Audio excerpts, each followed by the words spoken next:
about us. Hey, hold on. Let me put up the disclaimer.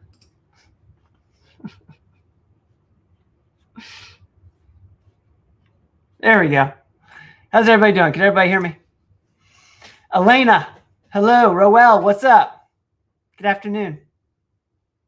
We're going to let a few other people come in here. We're going to have a fun show tonight. A really fun show. Who else is with me? We're going to let a few more people come in. You could see, well, there we go. That's Izzy. Izzy's here early.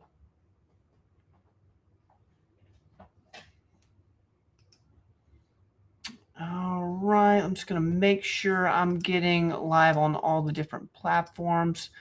We should have a few people coming over from Instagram.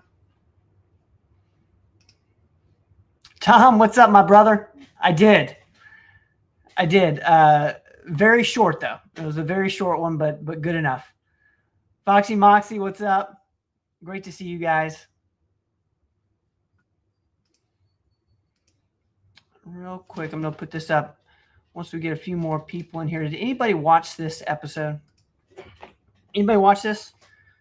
Like, this was just a really, really cool episode. That's Dr. Jamal Matuk, medical oncology specialist. You just have to watch it. Just watch the show. It was super encouraging to me.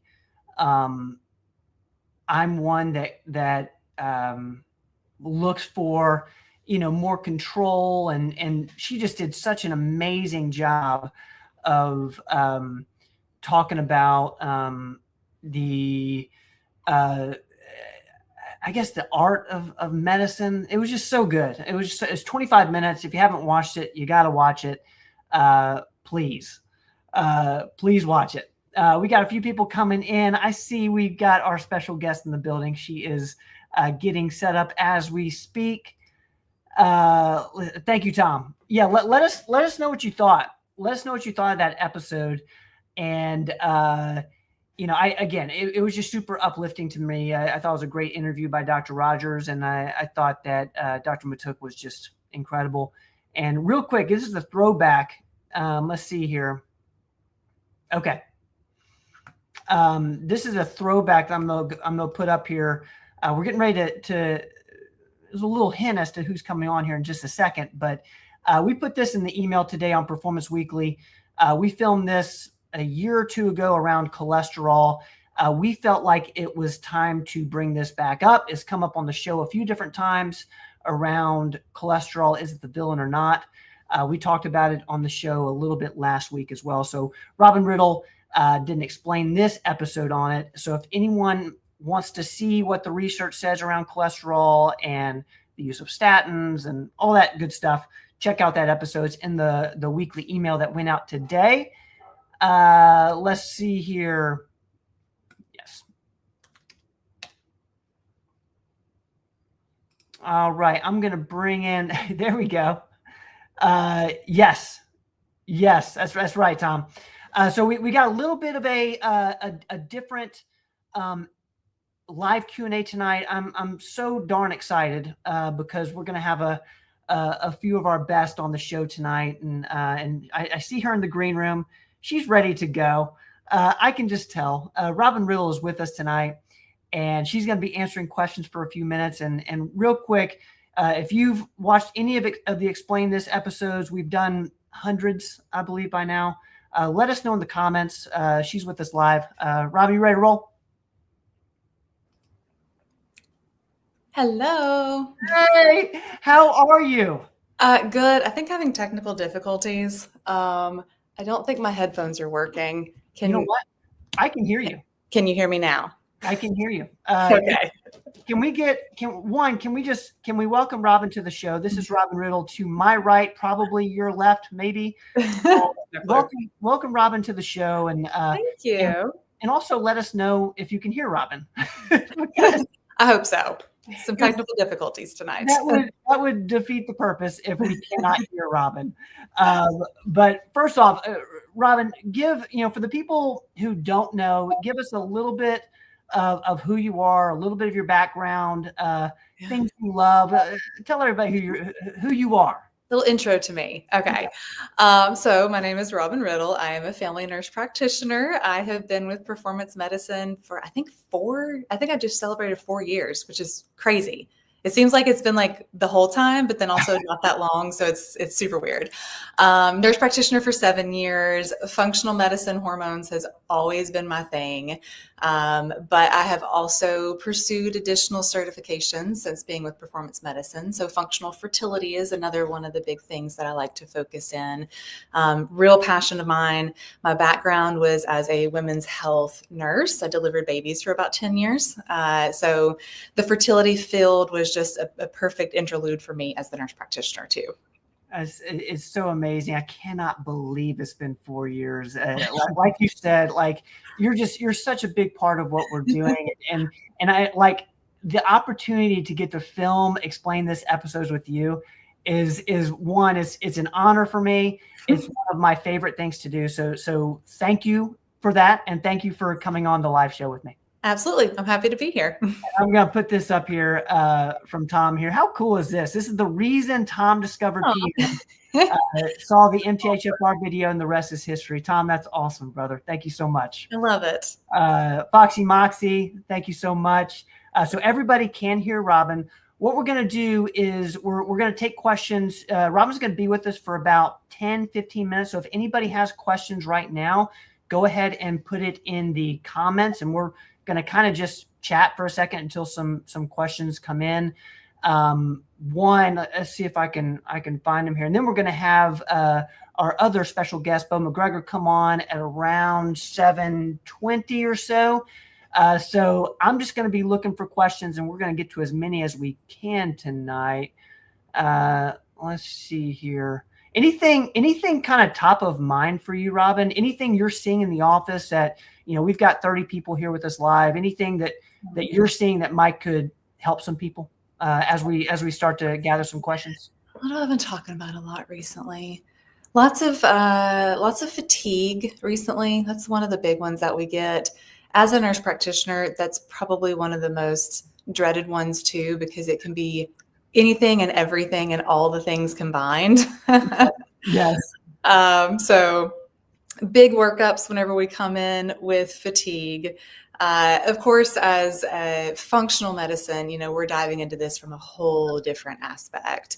We're looking at thyroid, complete thyroid. There is a big difference there. We are looking at complete thyroid panels where we're getting our T4, T3, reverse T3, thyroid antibodies, all the things to see what's really going on there. Vitamin status, hormone status, inflammation, autoimmune. It's such a broad thing that can be there. So it is a big workup, but generally we are able to find something that starts to help. And then of course I love recommending NAD. We've got my NAD video that I did a couple weeks ago. Yes. Got lots of patients going on NAD now, and loving it. I'm on the NAD. I love it. I will warn anybody who goes on it, don't up your doses too fast. I think I talked about this in the video too. Yes. Don't up your doses too fast. I love that one. Bo, who's getting ready to be on here, he immediately went on NAD after that video, I think. And I don't know if he went too much as well, because you did talk about that. That was the big thing. Work your way into it. Yeah. I still can have some side effects when I up my doses. Oh, there we go. There's a question. Okay. Let's see. Roel is asking, Roel, thank you so much, man. Thank you for being here as always. I loved her video on ApoA. Can she discuss about ApoB? What's your thoughts on this, Robin? Yeah. So the ApoB is looking more at like stickiness of cholesterol. So this is one that we can influence. The APO little a is genetically set, not something that we can have a huge influence on. But APOB, we can really help. So when we look at that on the Cleveland, we're looking to see like how sticky cholesterol is, meaning is it going to stick easier in the arteries? So when we see elevations there, oftentimes I see that go hand in hand with some inflammation. Usually we've got kind of a poor diet a lot of times with that. So whenever we start to address some of those underlying reasons for the elevations, we can get that cholesterol to be a little bit less tacky, sticky, a little bit less likely to kind of start clogging up those arteries. Yeah, Roel, that's a great question. That video, I want to say we did a little while ago. If anybody wants to dive in a little deeper with an explain this episode on APO little a, check that out. It's on our YouTube channel. And then for Foxy Moxie here, Robin, what's a kind of a little, brief explanation of NAD? I know I asked you that on Explain This. And me, I'm just my naive self. I'm like, say that one more time. So NAD is an abbreviation for a very long word, but basically it's a nicotinamide adenoside di something or another. I always have to look at it to pronounce it right. So we call it NAD. And NAD is like the fuel that drives the mitochondria. Mitochondria are the powerhouse of the cells. So if you go back to like biology 101, mitochondria are where we derive all of our energy in our cells. And so our body uses that NAD for energy. So I go into a lot more detail on this in the actual NAD video, but basically the body is supposed to make NAD from precursors like nicotinamide riboside, NR, or something called NMN. And those are precursors. So the body is supposed to take those from things that we're eating, turn it into NAD, which energizes the cells, and we have energy. As we age or with certain medical conditions, alcohol intake, lots of different things affect it, but we start to deplete our NAD stores. And so energy can start to be lower and mitochondria don't function as well. So using either a precursor of NAD, so a supplement that contains NR or NMN, or doing injections of NAD, which is my preferred route, or even IV infusions of NAD can treat that mitochondrial dysfunction, low energy, improve cellular health. It's got anti-aging benefits to it. It's awesome, and I love it. So watch the whole video. It is fantastic. But yeah, NAD, the times that I'm usually thinking of that for patients and recommending that is patients who want something to help with aging, or patients who are having a lot of fatigue.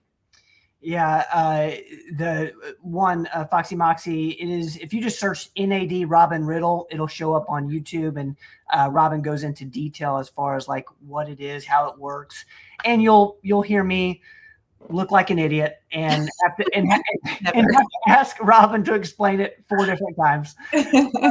So thank you for that question. Thank you for that explanation, Robin. Let me put this up here from Jack and see if we can't answer this. Is there nanotech in the blood or just some weird conspiracy?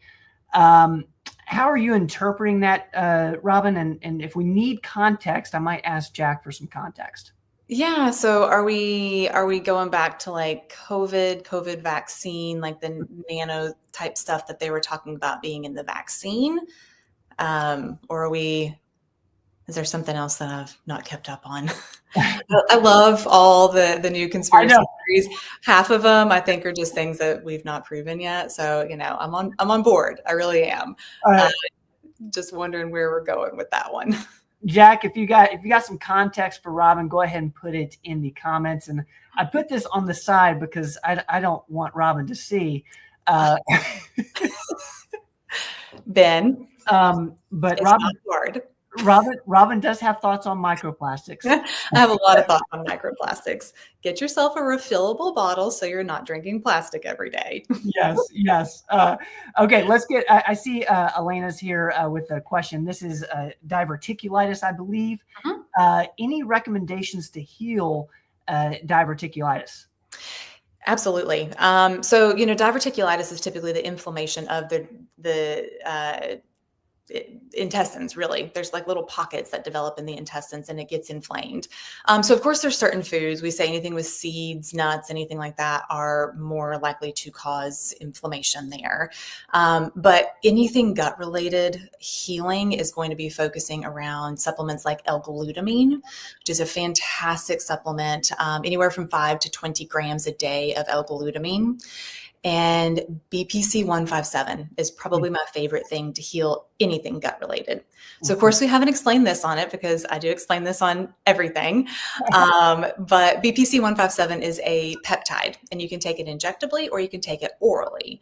And oral is the one that we use for gut. And there have been multiple animal studies. Peptides have not been researched a ton in humans, mostly just because there's not a lot of money in researching them in humans. But side point. So multiple animal studies that have shown healing with BPC. So it actually will repair the lining of the intestines and help to reverse the diverticulosis and diverticulitis. Elena, thank you for that question. Thank you, Robin, for that explanation. And as Robin said, there is a full Explain This episode on BPC 157. Just search BPC 157 Robin Riddle. And this is perfect, Robin. I'm going to put this up here. I see Bo's in the green room. Bo, what's going on, my man? Amanda is asking, and this is perfect, because obviously Robin does a ton of functional fertility, deals a lot with birth control and helping people with that.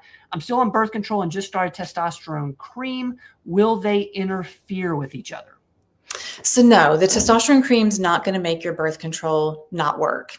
And the birth control is not going to make the testosterone not work. Now, for a lot of women, birth control will deplete testosterone, which is oftentimes why we end up needing to supplement testosterone.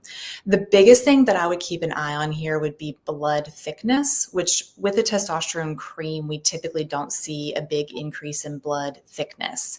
That's usually going to be more your injectable, or some providers do oral testosterone, which I'm not in agreement with, but that can also increase blood thickness pretty easily. So looking at a CBC, your hemoglobin and hematocrit level, and red blood cell count. So with birth control, my little puppy just came in. I'm hoping I can get him to come over. Do we have puppies? We want puppies. We want puppies. Come here. Oh, he's got a tree. He's not going anywhere. So birth control can increase blood thickness. That is one of the potential side effects with birth control is clotting. So anybody with a known clotting disorder, of course, you've got to be careful with both of those medications. But yeah, watch blood thickness. But birth control will still work. Testosterone will still work. Just keep an eye on blood thickness and make sure that's doing okay. All right. Thank you, Amanda, for that question. We're trying to get there we go. There's the video from Robin with the NAD plus. Search for that on YouTube and you will find it. There we go. Oh, there's BPC 157. This is Gus. Gus, what's going on? He's mad because he has a giant cookie and I don't know where he got that. Oh my gosh.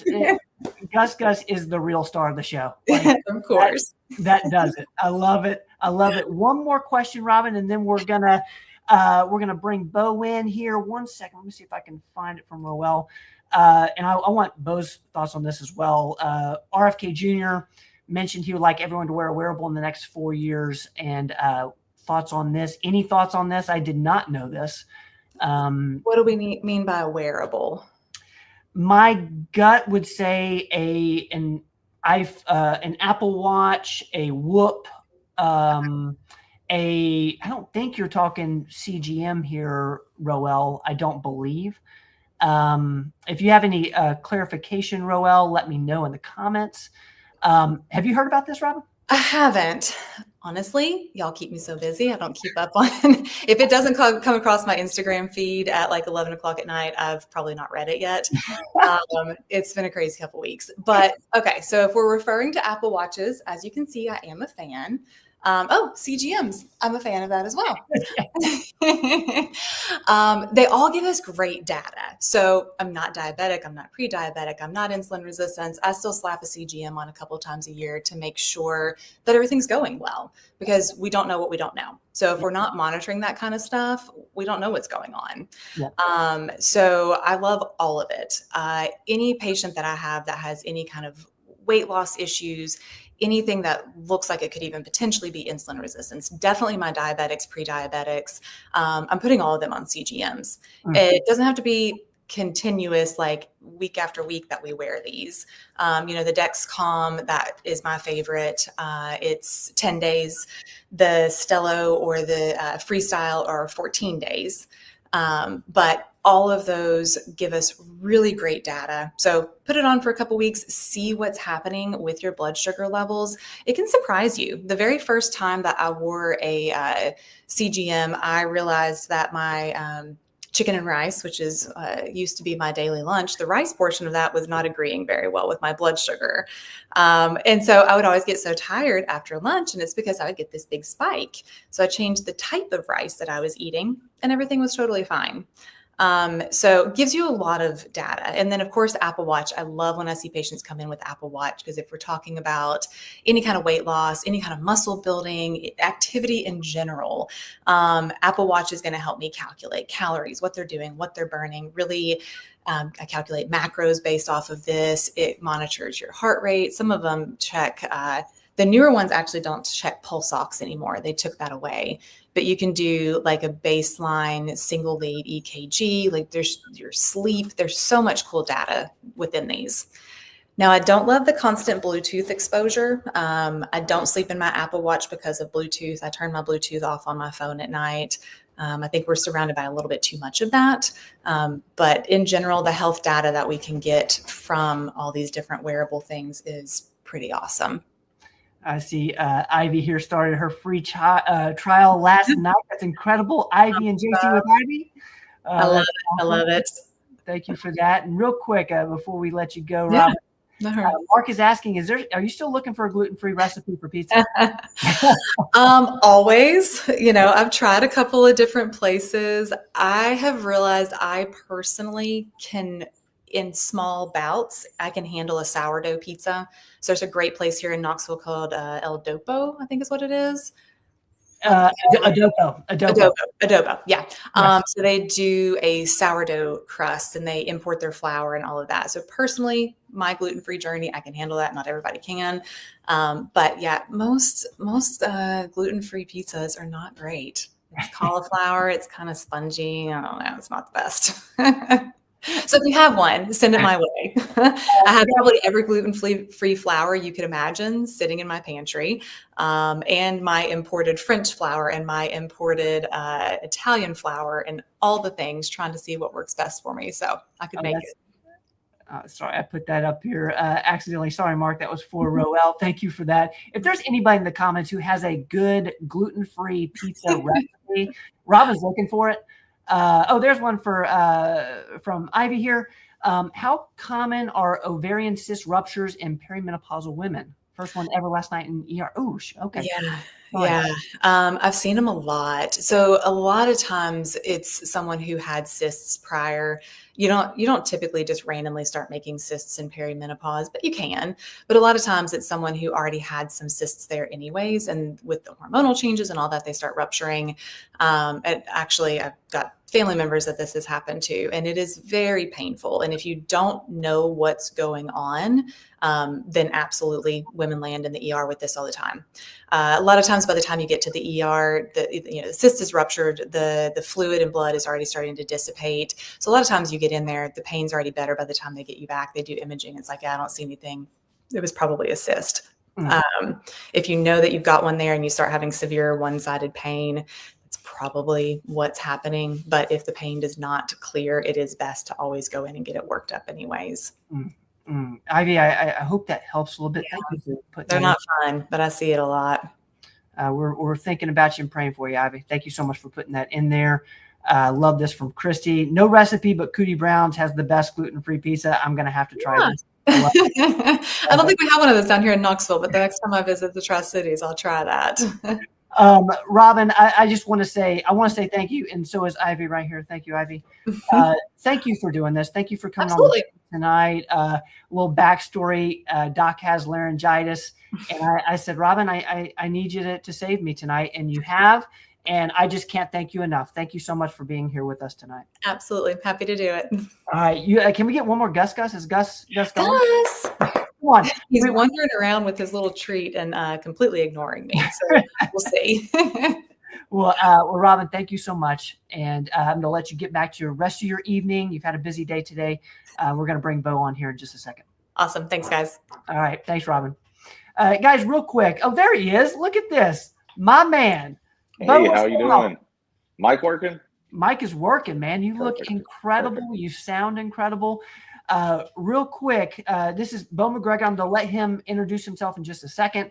Can we just get a round of applause for Robin in the comments? Can we just clap it up for him? Robin, thank you so much.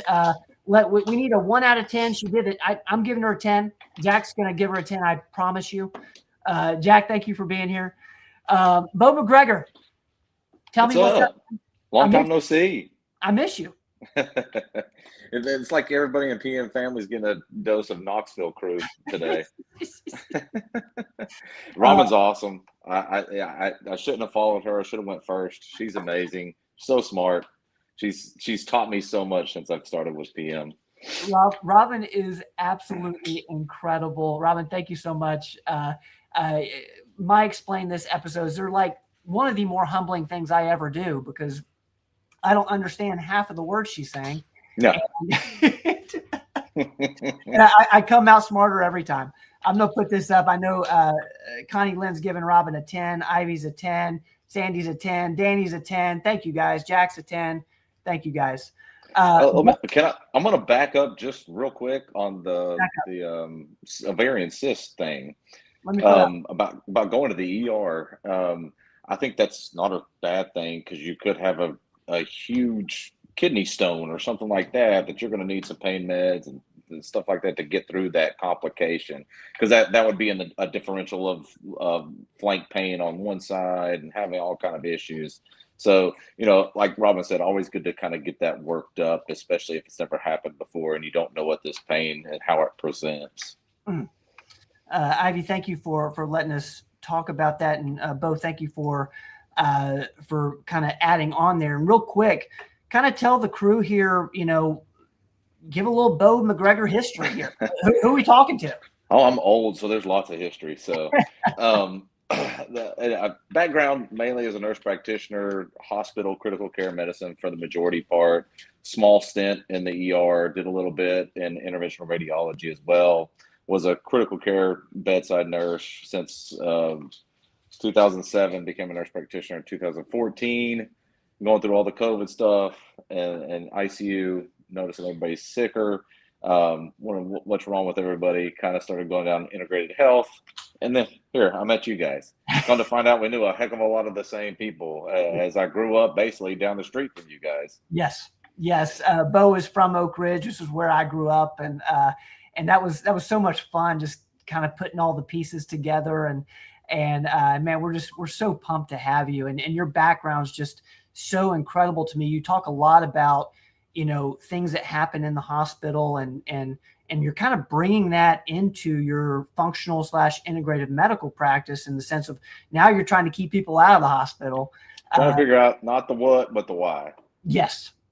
And we've done a couple of different episodes. You got an upcoming segment / podcast talking about complete wellness blueprint. You bring a little bit of spirituality into it, which I really dig. Did you watch the Dr. Matuk episode? I don't think I have yet. Watch it tonight, because I think you'll really connect with her. She's an oncologist who just talks about cancer totally different, and brings a spiritual component, just like Dr. Edwards did. I watched that episode with you. But there we go, Roel. I've been enjoying Bo's content on the Instagram page. Thank you.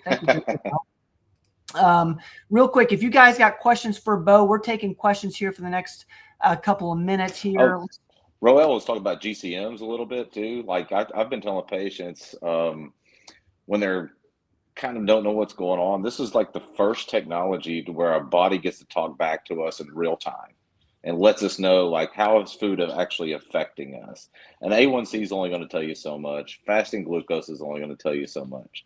But if you can understand what insulin and glucose spikes are doing to your body and then you understand the foods that are doing it, and then how do you combat those spikes? I mean, that's knowledge that we've never had before, Yeah. and just getting a snidbit on a lab only tells us so much. We don't know what's happening in our day-to-day lives, and that's, I don't know. It's awesome. I've done it. It let me know, hey, I've got to work on some things. Lets me know when I go out and eat Mexican, I'm gonna get a spike in my glucose. So how do I combat that?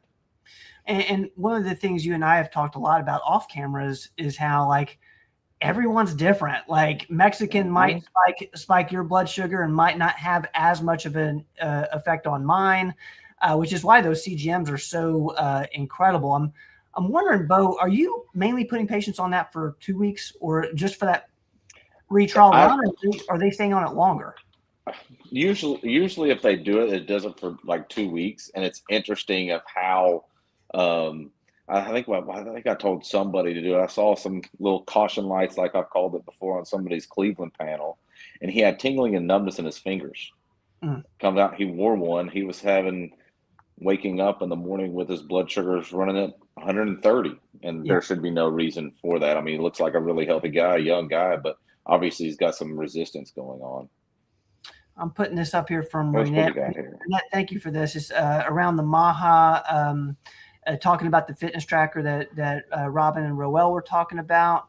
I find that super interesting. I'd be interested in, what happens with how compliant people would be. Well, and what are they using it for? What's our goal? Is it steps? Is it heart rate? Is it calorie burn? Is it, because I think when we think of fitness, we have to think of it a little differently, because as I've talked about before, the diet consults, wellness consults, as I like to call them, is you have to look at it as an individual. If I've got somebody that's just now retired and is finally going to try to get healthy, has never worked out, has never done anything, what's their goal, and how do I get them to do? I mean, getting up off the couch and going to get to the mail may be a chore for them. Right. So how do we put them in a position to succeed? Because their fight is just against gravity. Not their fight is, oh, I've got to get my heart rate up. I've got to get 10,000 steps a day. I've got to do this. And I've got to go on a mile walk after each meal because of my glucose. No, it's how do we get you moving safely and let you build on that? It's kind of meeting people with where they're at, which you and I, we talk a lot about. We've done a few of our, break time with Bo's on that. And where do we plug them in to get better? What physical therapy or trainer can specify where they need and what their needs are? Balance is an issue. Or you get somebody coming in that's worked out their whole life, and all of a sudden, I've got this extra belly weight. I need my testosterone checked. What's going on here, and how do you manage them? I'm putting this up here from Anita. Real quick, Bo, because we're talking about CGMs. Give Anita just a little bit of the 101 on what a CGM is. CGM is continuous glucose monitor. We talk CGMs like everybody should know what that is a lot of times. And that's the way a lot of medical people talk, right? They just spit out these acronyms. It's like being in the military. You just spit out acronyms like everybody knows what everybody's talking about. Those are those little things you see people wearing on the back of their arm. And it monitors your blood sugar, updates on your phone like every 5 minutes. So it's like real-time blood sugar. Biggest things are let you know what your wake up glucose is waking up fasting. And you want that to be in a good range, 70 to 85, somewhere around there. I think if you go get a fasting glucose check at your doctor's, they're going to say, oh, it's 99. You're less than 100. That's good. No, if you look at it a little differently, that means you've got something going on here. Or if you have really low blood sugars in the morning, that means you're having a spike at night and reactive hypoglycemia in the morning, and you wake up really hungry. So and then it looks at what you eat and it tells you real time, like, how is your body handling this? Are you having significant spikes throughout the day? And spikes, I mean, your blood sugar is just kind of going along also like this. And you kind of want this on a real slight curve. You're going to have ups and downs, but basically you're just fighting spikes, because spikes cause inflammation, cause glycation is another term some people use. Glycation is actually what your hemoglobin A1C measures, is how much glycated hemoglobin do you have. So how much excessive sugar has hit those red blood cells. And that's what that's actually measuring. So you want to avoid as much glycation as you can. You can't avoid all of it. That's how we age. When nobody's defeating, nobody's winning against age. I mean, we talk about longevity and we want to live long. We want to live long and healthy, but you're not gonna beat it. Yeah. So it's how do we avoid those big spikes, and how do we maintain that curve? And and we talk about lifestyle, diet, and exercise, but what does that mean? It means kind of, depending on what your body composition is and what your goals are, how do you eat your food on your plate? How do you kind of combat those spikes and still eat some carbohydrates? And what does it do when you do some exercise after you eat? Getting those muscles to wake up, because muscles actually don't even need insulin to uptake glucose out of your system. They have pathways, they don't even need insulin. So if you have some insulin resistance, but if you stimulate your muscles, you're going to get that glucose out of your system. That's interesting about the stimulating the muscles part. I did not realize that. I'm putting this up from Debbie. Bo, Debbie's in Australia, which I just think is the coolest thing of all time. It's Wednesday where Debbie's at, and Debbie is saying, wow. As a longtime type 1 diabetic, CGMs have been a game changer in diabetes management. Thank you for putting that in. Absolutely. I was just talking to your brother about it today, about his situation and what he's trying to do, and how his sugars have changed. And he wouldn't know that unless he had like real-time glucose monitoring all the time. Yep. And he would have to calculate it over a month. Like, what's my glucose doing? No, it's right there on his phone. I've seen this, a prescription. You can get a prescription, plus or minus, if insurance covers it. I think if you are diabetic, they should cover it. Robin's written a lot of prescriptions for him. I know. I don't know pre-diabetes if it'll be covered, but what is it? I think I paid like $100 for the 2 of mine, something like that, and each one of them run about 15 days. I found it very interesting. My father-in-law is actually going to come see your dad here in a couple of weeks, and he wore my second one, which was very eye-opening for him. So like I said, it's very, very good information, especially when you're starting to have some excessive belly weight. What's going on? How can is it my insulin and sugar? And people don't think about that. I went to my doctor, my A1C was 5.5. They said it was good. Yeah, but maybe not great. So getting one, and like going back to like hormone stuff, perimenopausal women, sometimes things are changing. They start to have some excessive belly weight. Is that one of the issues that we can kind of combat? We don't know, because your other labs may be okay, but you could be having some spikes and holding on to some things there. Anita, it's a great question. I'm seeing here from Roel. He's got the Stello. Did not need a prescription for his. Thank you, Roel, for putting this in the comments. Stello is a brand I've heard of. There's a number of different ones. But most of them are fairly similar. Yeah. Yeah. And they're well worth, if the $100 if it's not covered with your insurance. So. It's kind of like I tell everybody about all the different tests and things that you can run. It's kind of like, it gives you information, but then again, what are you going to do with the information when you get it? So is it worth it to you to have the information? And if it is, how do you combat that? And I love this from Anita. Thank you for that. I'm not diabetic or pre-diabetic, I'm assuming, but I realize I need to watch my sugar. Like, that's exactly right, Anita. It's all about you. You want that information, and the CGM can give the most of the information that you need. Thank you, Anita, for that. I'm going to put this up from Kim. Thank you, Kim. Do you recommend a supplement for those of us who have had our gallbladder removed? It seems like that is when everything started going south with my health in 93. hypothyroidism, type 2 diabetes, primary hyperparathyroidism, secondary hypoparathyroidism, post-2 gland thyroidectomy, fibroid hysterectomy. Kim, thank you for this, and I know that's a lot there, Bo. Any initial thoughts, as far as supplementation? That's a lot right there. Thank you, Kim. Yeah, I mean, I guess digestive enzymes is always something you can add on, but a lot of these things are inflammatory processes that we have going on. Type 2 diabetes, hypothyroidism, um, hypoparathyroid. That's a lot going on, and how do you combat all these things at once? You can't. Yeah. You can't. You kind of have to take it as, and what do all the doctors say? Improve your lifestyle. What does that mean? Like, you can't just say that to people. Like, you have to try to set people up for success.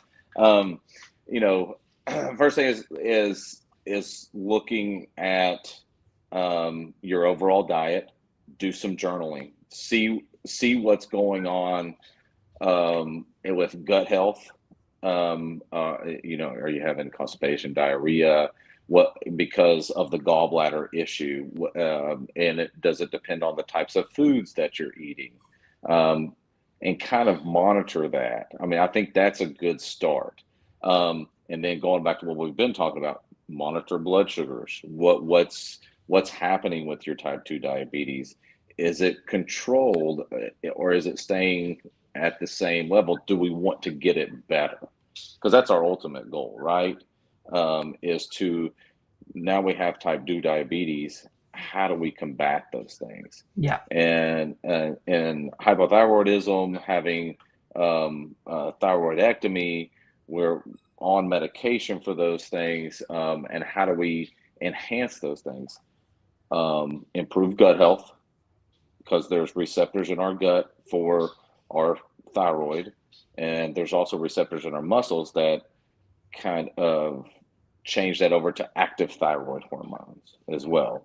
And when we're replacing thyroid, we deal with the combo most of the time. We're giving what most people have is T4, but we also have a little T3 that goes along with it, so people can actually have that active thyroid if it's low on their labs. Mm.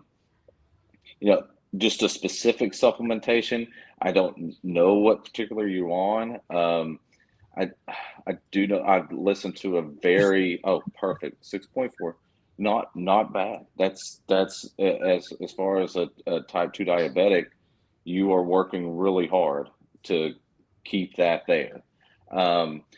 There was a very interesting podcast I listened to. I sent it to your dad. It was on Peter Attia's podcast, The Drive. I think Ralph DeFonzio. He's kind of, I don't want to say like the father of diabetes, but he's been around since like the late 70s, early 80s, studying diabetes. And basically, there's like 8 different pathways for type 2 diabetes. And he goes through all the 8 pathways, and he's like, how do you expect one drug to defeat something that can hit you on 8 different pathways? And he was the physician that actually brought metformin to the United States. Interesting. And a lot of people are put on metformin. That's like your first drug. And we think of it, and I did for forever, and most people do think of it as like it's an insulin sensitizing drug. And it's actually not. It sensitizes insulin and glucose to the liver, and slows down some glucose delivery from the liver, but it doesn't act in the muscle at all. Period. They've studied it, and it never ends up in the muscle at all. So new things that are out there with like the GLP-1s, and we sing their praises a little bit. That they do wonderful things, especially for diabetes, for weight loss, but they do many other things, decreasing inflammation. They can just help out in many ways.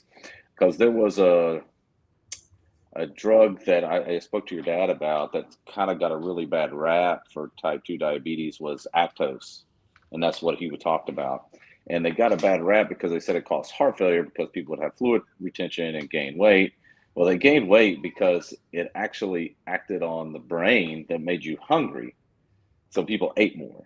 And they did studies on it, said they, the more they ate, the more weight they gained, their A1C actually got better.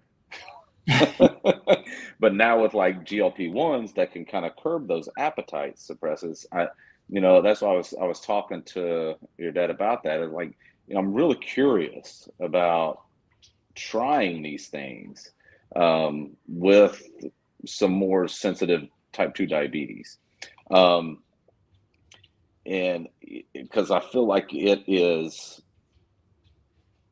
almost the root of all evil is the inflammation that comes from glucose and insulin in our system. Yeah. And it leads to all kind of chronic disease and damage of our system. I'm putting this up there. It's talking about the gallbladder here. Do you see that as a big issue here for Kim? It seems the gallbladder being removed, is that the big issue, do you think, Bo? It could, if it's like leading to a lot of digestive issues because our gut is so important. The name of the drug is losing me right now. It starts with a U. Maybe one of the other providers are on here and they'll chime in.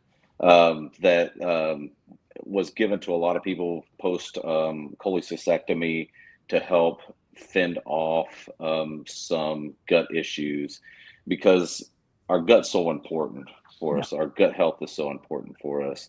And with the issues that you're having, looking into a GI map could be very informative for us. Doing some medications and things like Robin was talking about, but you have to fix the problem first and then replete the problem, let it rest and let it and then heal it from the inside. So that could be something, when you have, we've looked at medicine this way for a long time. We think we have one particular problem, and when we say, is that the problem? Maybe, but it's a multitude of things. You have to combat it from multiple different areas, especially if it's causing a lot of other problems. Sorry, I don't have a specific answer for you. No, that's awesome, Bo. And Kim, thank you so much for asking that question. And one, I know that helps more than just one person. So thank you for putting that in there around the gallbladder. And we love talking about gut health. Anytime we have the opportunity to talk about gut health, we will talk about gut health.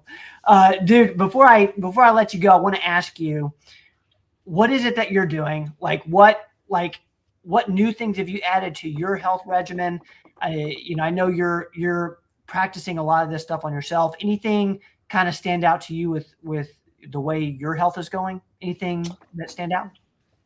Well, doing lots of things. I like to have, like I've told my patients, not kind of like a personal experience with the things that I'm asking my patients to do. So when first started out performance medicine, I did a Cleveland panel. Well, testosterone's a little bit low. So started that. And I'm not like some of our patients. I didn't have like the epiphany moment, like, oh man, I feel great. But changes of my body, sure, that definitely happened. Able to build and maintain and want to get to the gym, build muscle, and also starting a little bit of tirzepatide. Yep. Has made big changes. And of course, me being me, I wanted to feel something. Went up a little too quick. Was nauseous. So I went back down. and I've been thinking about that a little bit too, because I was doing it for some more of a metabolic health issues. When I did my Cleveland panel. The tirzepatide? Yeah, because when I did my Cleveland panel, some of my cholesterol things were not great, especially like triglycerides and stuff like that. So, and I've always kind of carried my weight around my gut. Yeah. So started taking it, have made, and I did an in-body. I suggest anybody that's doing it for kind of health reasons and not just diabetes, do an in-body so you make sure you're losing the right weight if you're doing it to lose weight, and also that you're maintaining that muscle. And I did that, and it's really informative, and it can keep you on the right track, and also to maintain diet. And I've changed that quite a bit too. Now, me and my wife just did go to Vegas for the peptide conference. So did I eat and drink everything that was great there? No. What did you take from the peptide conference? Anything interesting? It started out really good. But then it kind of was like, if you buy this course. Oh, yeah. Kind of thing. Yeah. So I was kind of disappointed in that, because I thought I was going to really learn a lot about these pathways of these peptides. There was one lady on there was really interesting. She was really informative, and put up some case studies and videos, especially treating really severe autism with these peptides and decreasing inflammation processes in the brain, to where this kid was maybe preteen, early teenager, something like that, basically very combative, not speaking sentences, just yelling and screaming a lot, to at the end, after treatment, after like 3 or 4 months, was speaking in sentences, reading books, things like that. I mean, that's a big change, which was pretty impressive. And at the end of the one of the last people I listened to, I got to listen to Dr. Tina Moore. She's got a big podcast. She's one of these health and wellness doctors that's out there on social media and things like that. She was really good. I liked it. I did not meet the mind pump guys. I did not. I love that. Thank you, Roel. I don't know about mind pump. Is this a? I just started listening to them occasionally. Okay. I'm going to put this up from Anita here. What are your thoughts on 48 hours or more fasting? Is it healthy? So this is 2 days. What's your thoughts on this? What are you telling patients? It's one of those things. I think if you want to do it because it's in your head, try it. It's not going to hurt you for 148 hours. There are some research out there, I believe. I would have to look it up specifically, that 48 hours of fast can start to make you, and I don't know if it's actually insulin resistant, but your sugar starts to not be uptaked anywhere else, because it's holding all of your glucose to feed your brain, because that's the way the body is made. The body is made to preserve the brain and the heart at all cost. That's why if you go to the hospital, your blood pressure is low, you're going into shock, your kidneys fail, because it's your body's trying to preserve your heart and your brain. So it's going to force all the blood to those areas. Same thing, your brain needs glucose to run. If your brain doesn't have glucose, you die. So not to say to eat sugar, but because your body can make glucose. So when that happens, supposedly all of your other organ systems, to include your muscle, your liver, kind of gets very resistant to glucose because it's feeding your brain.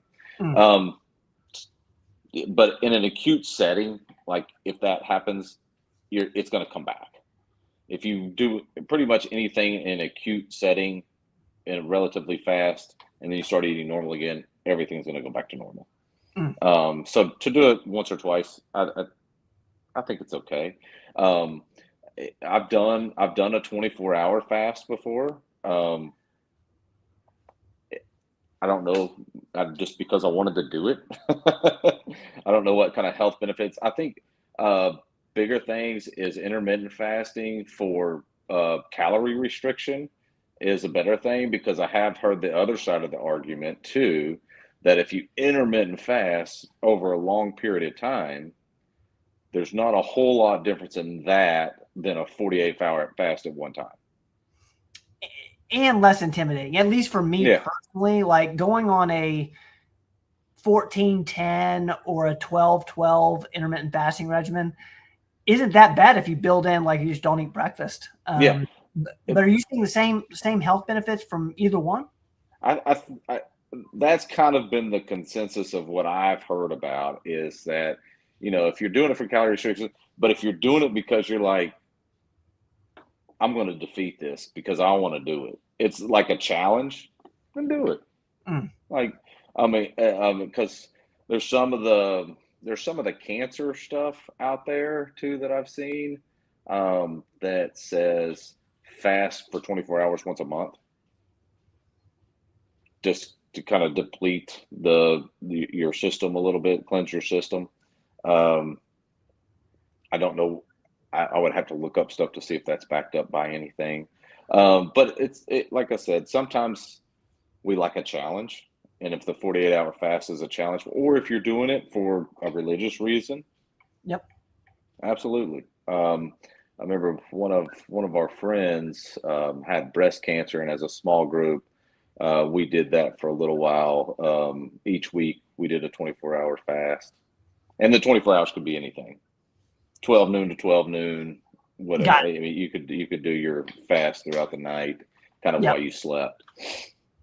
It's such a great question, Anita. Thank you for letting us talk about that. Fasting is one.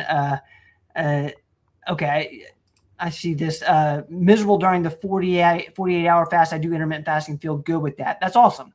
Yeah, that's probably what you're hearing a lot of.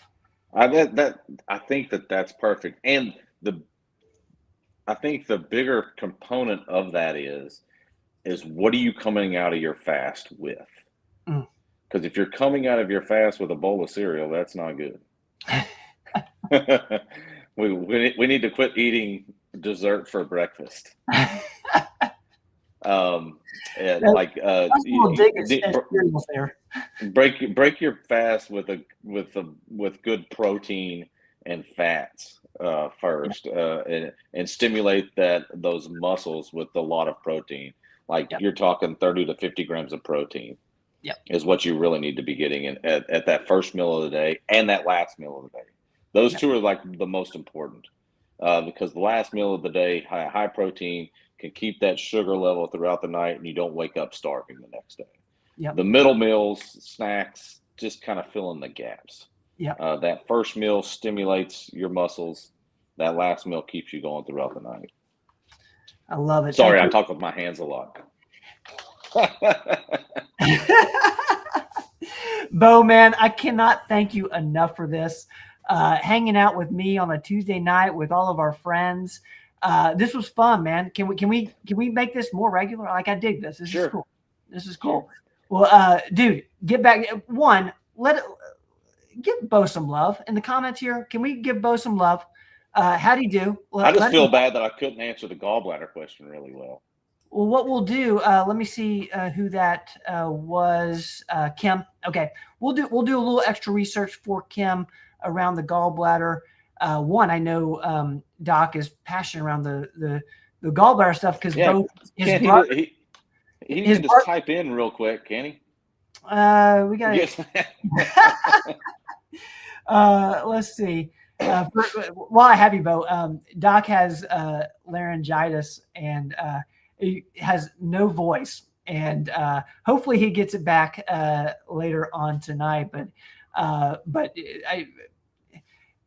it's kind of funny to hear him talk right now. Perfect. But dude, I can't thank you enough. Let's see here. There we go. From Connie there. Thank you. Debbie, brilliant over in Australia. Okay, so this is what Kim is wanting: gallbladder and effect on liver. Team, can we get some help for Kim on that?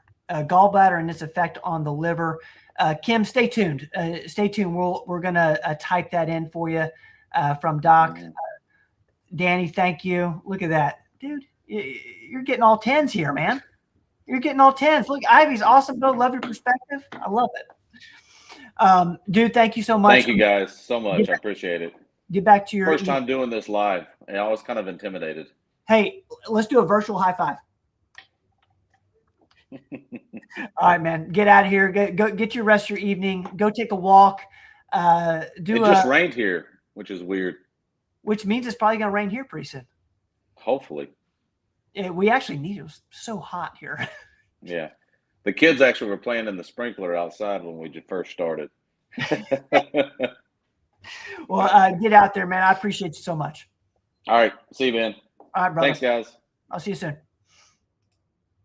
Guys, thank you guys. Tonight's show was amazing. I just want to give a huge, huge shout out to Robin Riddle and Bo McGregor for answering questions tonight, for hanging out with me on their Tuesday evening. They both had super, super busy days in the office, Bo in the North Knoxville office and Robin in our West Knoxville office. And for them to come on and hang out with me and answer questions is just incredible. So thank you guys so much from the bottom of my heart. We're going to get Kim an answer around gallbladder, because Doc's brother and dad, that's what they took out gallbladder. So I know he'll want to get to that. And a little, let's see, I'm going to put this up just for Dr. Matuk. One, I know Bo's in the green room. Bo, check this out. Cancer treatment, Dr. Jamal Matuk. And I want to pick your brain on what you thought. A huge shout out to Dr. Matuk. Here she is. She's in Johnson City, Tennessee Oncology. Thank you for the time that she spent with Dr. Rogers. We put this in the weekly, and for those of you who aren't signed up to the weekly, sign up. The email goes out at 3:00 on Tuesdays. In this little segment from this actual show, Doc talks about cholesterol and what you should be fixing first. A lot of our conversations are around cholesterol, and his argument is that's not the full picture. Okay, so I think Doc has gotten on it. For Kim. Kim, can you confirm with me that you got that? And then I'm going to call it an evening. Let's see. Kim, did you get that? Okay, I might put this up. For liver health. Okay. Thank you, Bo. See this here. Does that make sense, Kim? And then we will Eunice, thank you so much. I see Mark's comment. Thank you, Mark. And if that doesn't help, Kim, we'll get some more info for you.